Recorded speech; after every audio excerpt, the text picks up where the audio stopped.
Hello guys, welcome to 5th Generation Hobby Shop and welcome to another review and unboxing. Shoutout muna natin ang may-ari ng unit, si Sir Jonathan ng Agusan del Norte. Sir, welcome to 5th Generation Hobby Shop. So this is the Umarex original design Umarex SA10 dual ammo airgun pistol. So dual ammo siya, ibig sabihin pwede siyang pellets at pwede rin siyang steel ball. So this is caliber 4.5 steel ball and 177 pellets. So dual ammo po siya. Pwede siya balahan ng steel BBs and pellets. Okay? So this is CO2 powered airgun pistol. This is the box. Original design ng Umarex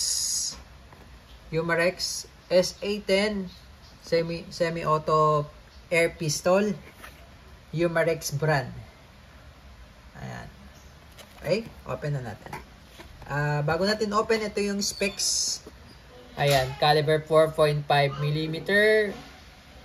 Ayan, ammo, steel BBs or pellets, 8 round capacity, power source 12 grams, velocity up to 130 meters per second kapag steel BBs, up to 120 meters per second naman pag pellets.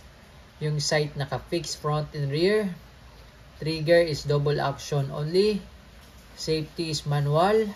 Yung barrel niya ay smooth bore. Barrel length 140mm. Dangerous area up to 300 meters. Weight 924 grams. Overall length, nasa 230mm. Okay. So, ito siya. 8 round pellets, 8 round BBs, 8 round pellets. Yan. Metal smooth bores. Yan. Sorry. Ano pala siya? Double and single action. Ayan o. Double or single action. Ba't nakalagay dito? Double action only. Double and single action nakalagay. Okay, comes with manual, owner's manual.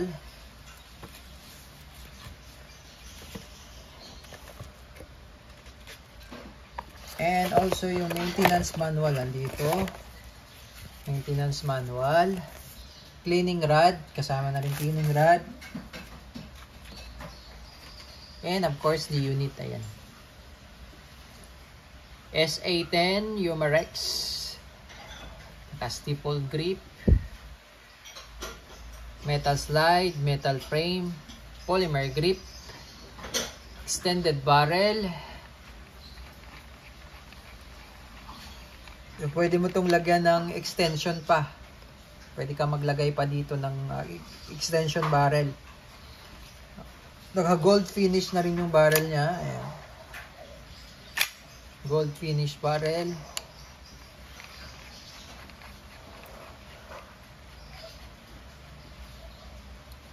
Fixed rear sight, fixed front sight. Meron na rin siyang Picatinny rail for flashlight. Hindi nga lang siya nalalagyan ng red dot optic kasi naka-fix na po ito eh. Hindi siya malalagyan ng red dot optic. Pero na lang kung meron kayo yung mounting, yung rail system. Pwede to. May rail system katulad sa Glock. Malalagyan nyo siya ng red dot optic. Pero sa ngayon, pwede nyo siyang lagyan kaagad ng flashlight. So yung magazine niya. And then, ito naman yung safety. Okay. Yan yung safe. Push backward, fire. Malalim po yung trigger niyan hanggang dulo po, no? Hanggang dulo po yan. Ayan. Hanggang dulo po ang trigger. Yan. Sagad sa dulo po ang trigger. Malalim siya. Ayan. Okay, tapos push forward, safe. Yan, may naka-indicate naman po dyan. Yan. Safe and fire. Okay. So, yung magazine niya ay 8 po ang laman. Etong may color white, itong tatlong na to, itong tatlong ito ay para sa pellets. Ito naman po ay para sa steel ball. Nag-iisa lang po ang para sa steel ball, tatlo po ang rotary clip para sa pellet. Okay? Hindi po kayo malilito dahil yung rotary clip na para sa pellet ay may kulay. Okay? Lagyan natin ng bala. Ililipat nyo lang naman po yan kung gusto nyo pellet, gusto nyo steel ball, ayan, ililipat nyo lang po yan dyan. Okay? Lagyan natin ng bala. Sa steel ball po, ayan, sa steel ball, dito po kayo magpapasok ng bala sa harapan. Sa harapan po.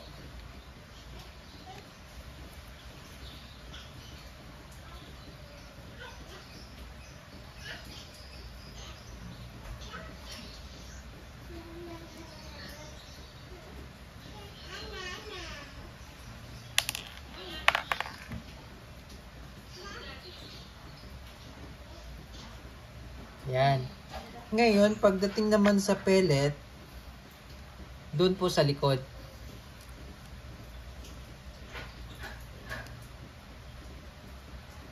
At tatandaan nyo lang po yung gear sa likod ng gear.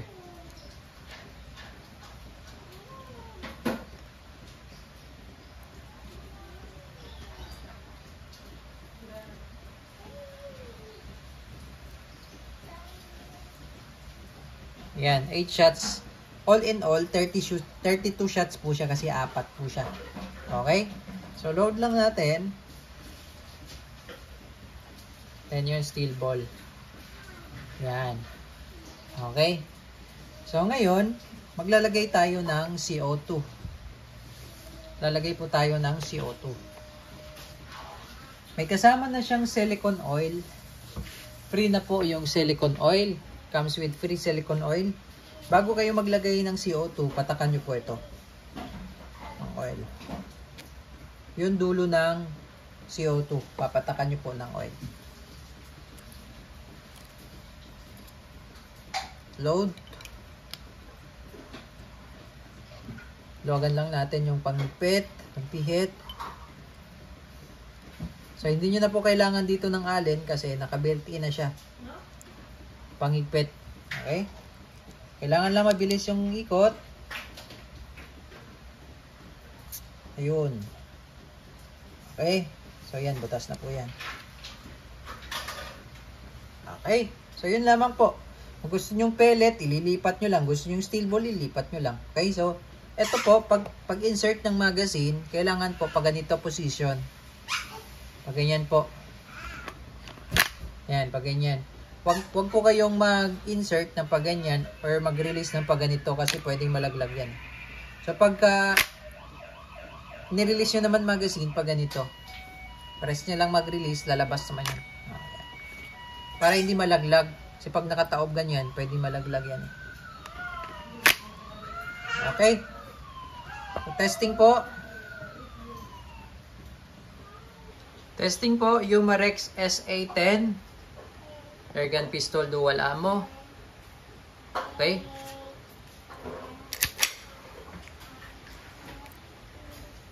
Firing. Teka, naka-save.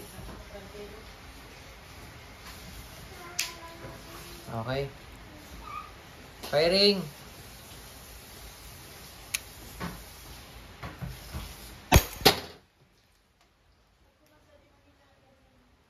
Lakas.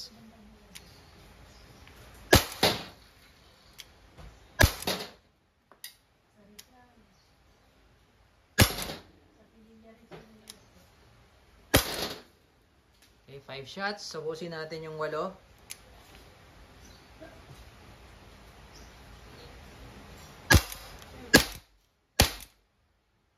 Yan.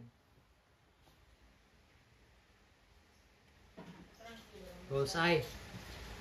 Ngayon, pag ililipat natin, release nyo lang magazine. Pag ganito po position ha. Release.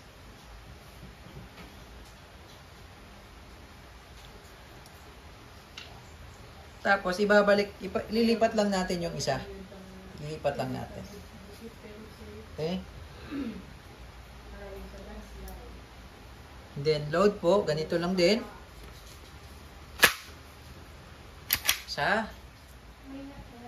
So pag kakalabitin nyo po, i-rest nyo po muna, no?